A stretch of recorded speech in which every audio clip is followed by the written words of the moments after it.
সবাইকে শুভ সকাল। আমার আরেকটি কুকিং ব্লগে তোমাদের সকলকে স্বাগত। তো চলো সকাল সকাল চলে যাচ্ছি কিচেনে, তোমরাও চলে আসো। আজকের রেসিপি আমি করছি অসংখ্য লেয়ারযুক্ত কুকিজ, আর ঘরে থাকা সামান্য মাত্র 4টে উপকরণ দিয়ে এই কুকিজগুলো রেডি করা যায়। তার জন্য আমি প্রথমে নিয়ে নিয়েছি একটা মিক্সিং বোল, আর সেটাতে দিয়ে দিলাম এই কাপ মেপে অর্ধেক কাপ সাদা তেল, আর যতটা আমি তেল নিয়েছি ততটাই দিচ্ছি টক দই, আর 1 চিমটে পরিমাণ দিয়ে দিলাম লবণ। আর হ্যান্ড উইস্কের সাহায্যে খুব ভালোভাবে মিক্স করে একটা ক্রিমের মতো পেস্ট তৈরি করে নিতে হবে। দেখতে পাচ্ছ কত সুন্দর স্মুথ একটা পেস্ট তৈরি হয়ে গেছে। এবার আমি এখানে অ্যাড করে দিচ্ছি ময়দা, তবে এই বাটিটার 1 বাটি ময়দা দিলাম, আর খুব ভালোভাবে মেখে নিচ্ছি।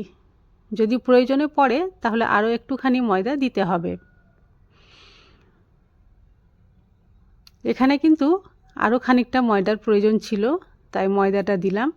তারপরে হাত দিয়েই খুব ভালোভাবে একটু মেখে নিতে হবে।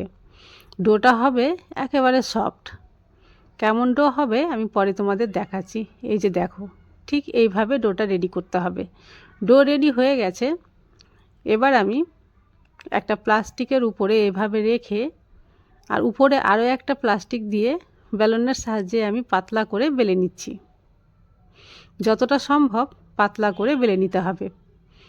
তো এই ধরনের সহজ সরল রেসিপি আমি প্রায় প্রতিদিনই তোমাদের সঙ্গে শেয়ার করে থাকি। তো আমার রেসিপিগুলো তোমাদের ভালো লাগলে প্লিজ আমার চ্যানেলটি সাবস্ক্রাইব করে পাশে থেকো, আর আগে থেকে সাবস্ক্রাইব করে থাকলে তোমাদের জন্য রইল অসংখ্য ধন্যবাদ। তো রুটি বেলা হয়ে গেছে, তাই চারিধার থেকে কেটে বাদ দিয়ে দিলাম, আর এটাকে একটা চৌকো শেপ দিয়ে দিচ্ছি। আর উপর থেকে এবার ছড়িয়ে দিলাম চিনির গুঁড়ো। খুব ভালোভাবে উপর থেকে চিনির গুঁড়ো ছড়ানো হয়ে গেছে।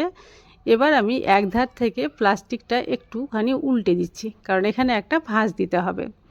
আবার সেই ভাঁজের উপরে আবার সামান্য চিনি ছড়িয়ে দিতে হবে, তারপরে আবার ভাঁজ দিতে হবে। এইভাবে সম্পূর্ণটাই করে নিয়েছি।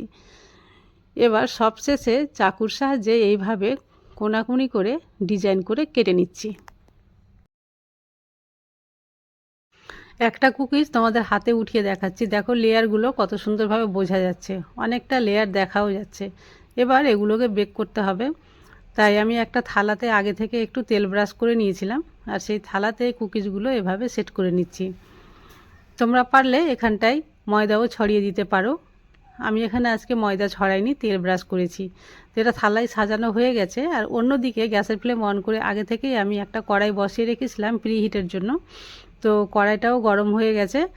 এবার আমি থালাটা কড়াইয়ের উপরে রেখে ঢাকনা চাপা দিয়ে আর গ্যাসের ফ্লেমটা মিডিয়াম টু লোয়ে রেখে দিলাম প্রায় 20 মিনিটের জন্য। 20 মিনিট পরে ফিরে আসলাম, আর এখনও কিন্তু বেক করা হয়নি, তাই এগুলোকে উল্টিয়ে দিলাম। উল্টানোর পরে দেখে বুঝতে পারছো এক ধারটা হয়ে গিয়েছিল, আর এক ধারটা হয়নি, তাই এটা উল্টেছিলাম। উল্টানোর পরে আবারও ঢাকা দিয়ে আমি রেখে দিচ্ছি।